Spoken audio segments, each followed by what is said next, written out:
Olá, pessoal.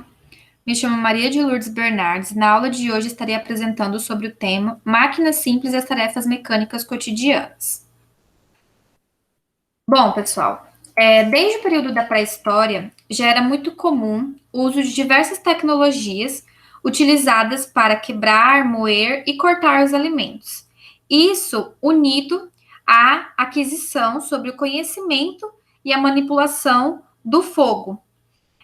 Todos essas ferramentas, elas foram muito importantes para os primeiros seres humanos, né, que habitaram a Terra, e elas eram importantes porque elas faziam com que diversos problemas fossem resolvidos e também facilitavam o trabalho, certo?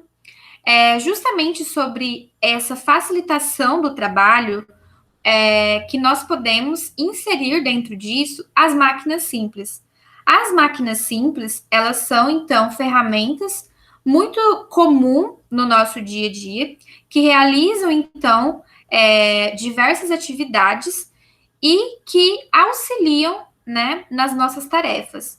Um exemplo de máquina simples muito comum no nosso dia a dia, que nós podemos sempre estar observando, são os planos inclinados.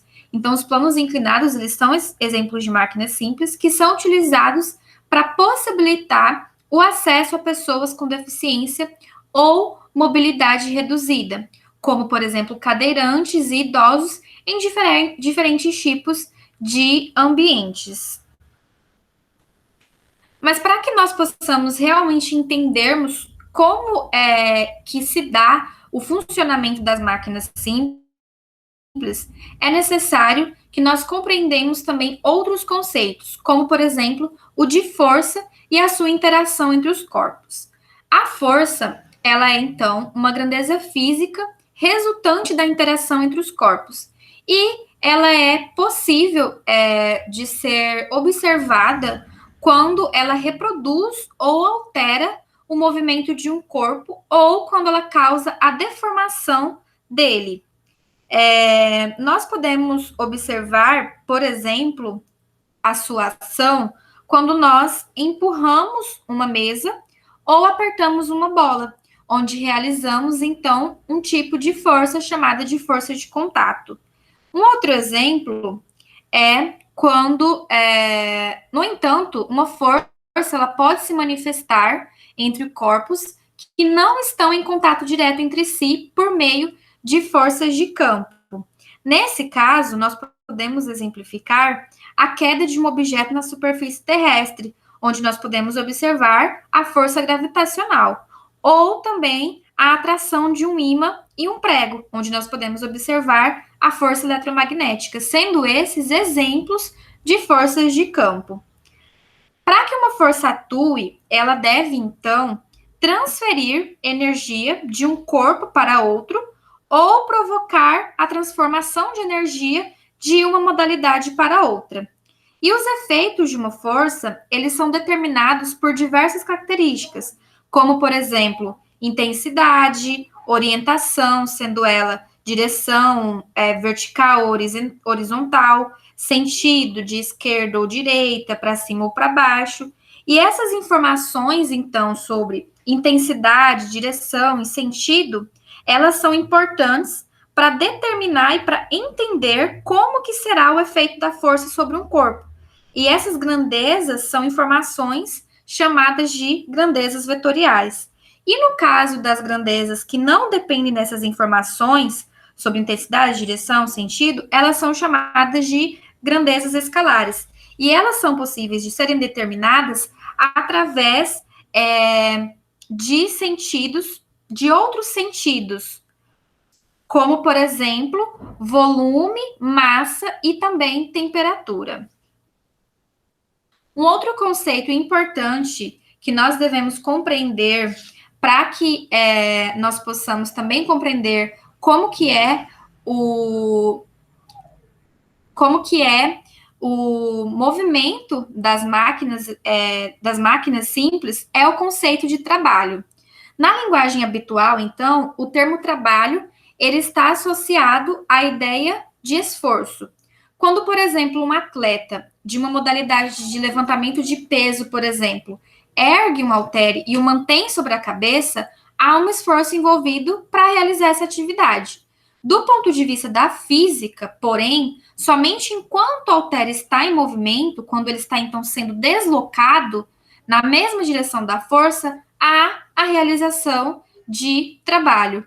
Isso acontece porque o conceito físico de trabalho, ele está diretamente relacionado à força que age sobre um corpo e sobre o seu deslocamento. Então, uma força aplicada a um corpo realiza trabalho quando provoca a variação em sua posição, certo? Então, agora nós chegamos ao conceito propriamente dito de máquinas simples, após compreendermos esses outros conceitos.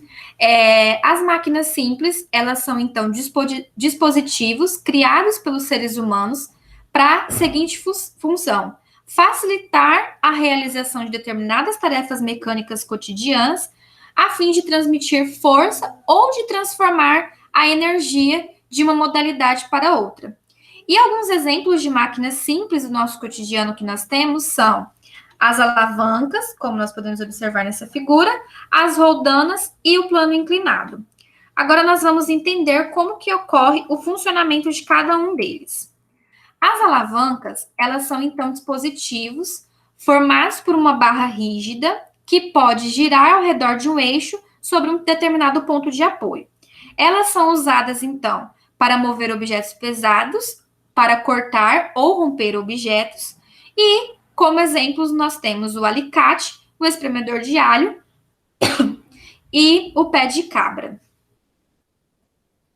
Com relação ao seu funcionamento, durante o uso da alavanca, como nós podemos observar na figura, nós podemos identificar diversos tipos de força. Por exemplo, a força aplicada, chamada de força potente ou força motriz, representado por Fp, a força do braço aplicada, representada por ΔS1, o ponto de apoio, ou força resistente ou resistência, representada por Fr, que seria o peso do objeto que se pretende levantar, e o braço da força resistente, representado por ΔS2. Outro exemplo, então, como nós já falamos, de máquinas simples presentes no nosso cotidiano, são as roldanas. As roldanas, elas são utilizadas para erguer corpos até uma certa altura, e nela deve-se aplicar uma força vertical para cima maior que a força peso, que atua sobre esse mesmo corpo. Então, nesse caso, utiliza-se um sistema formado por cordas e roldanas, ou também chamado de polias.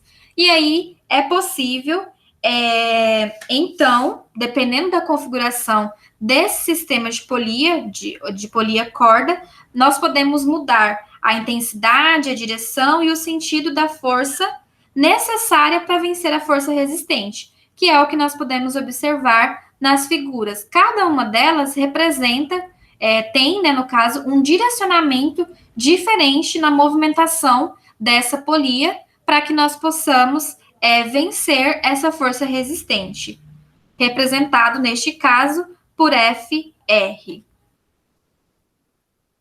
Por último, e não menos importante, como exemplo que nós temos de máquina simples, é o plano inclinado. O plano inclinado, ele é um dispositivo que consiste em uma superfície plana, oblíqua, em relação a outra superfície. Um exemplo de objeto, né, muito cotidiano, de plano inclinado que nós temos são as rampas de acesso a pessoas com mobilidade reduzida, como nós podemos observar na primeira figura, e também as lâmpadas, onde se possui uma superfície plana em relação a outra superfície. Aqui nós teremos, então, um videozinho que vai explicar como que ocorre o funcionamento das máquinas simples e alguns exemplos delas no nosso cotidiano. São de diferentes afazeres do dia a dia. Um martelo, uma tesoura, uma alavanca, uma roldana, um plano inclinado são exemplos de máquinas simples. As polias ou roldanas servem para mudar a direção e o sentido da força com que puxamos um objeto. As polias podem facilitar a realização de algumas tarefas dependendo da maneira com que elas são interligadas. Polia móvel. A polia móvel facilita a realização de algumas tarefas, como por exemplo a de levantar algum objeto pesado. A cada polia móvel colocada no sistema, a força fica reduzida à metade. Essa é uma vantagem, só que também temos a desvantagem. Quanto mais polias móveis, mais demora a erguer ou puxar o objeto. Polia fixa. A polia fixa serve apenas para mudar a direção e o sentido da força. Ela é muito utilizada para suspender objetos. Plano inclinado. Quando um objeto se encontra sobre um plano inclinado, sofre a ação de uma força de reação normal ao apoio conforme a figura. Nesse caso, foi desprezada a força de atrito. A força-peso age na vertical dirigida para o centro da Terra de cima para baixo. Alavanca. Em diversas situações cotidianas, vemos os usos da alavanca como forma de auxílio no desenvolvimento de trabalhos. Por um exemplo, desenroscar parafusos de rodas de caminhões, mover objetos grandes e mover objetos muito pesados. Toda alavanca é composta por 3 elementos básicos: o ponto fixo em torno do qual a alavanca pode girar, a força potente exercida com o objetivo de levantar, sustentar ou equilibrar, e a força resistente exercida pelo objeto que se quer levantar. Podemos classificar as alavancas de acordo com o elemento que fica entre os outros 2 pontos restantes. Seus nomes são interfixa, interpotente e interresistente. Dizemos que uma alavanca é do tipo interfixa quando o ponto fixo ocupa um lugar qualquer entre a força potente e a força resistente, como mostra a figura. Uma alavanca é considerada como sendo do tipo interpotente quando a força potente está localizada em algum lugar entre a força resistente e o ponto fixo, como a segunda imagem.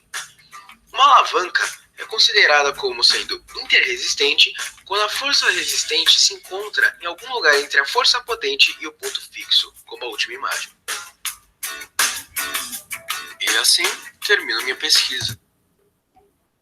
Aqui está, então, pessoal, algumas referências utilizadas para a realização desta aula. E aqui será disponibilizado para vocês uma atividade onde vocês vão desenvolver, responder, 8 questões para assimilação do conteúdo trabalhado com vocês. Obrigada e até mais.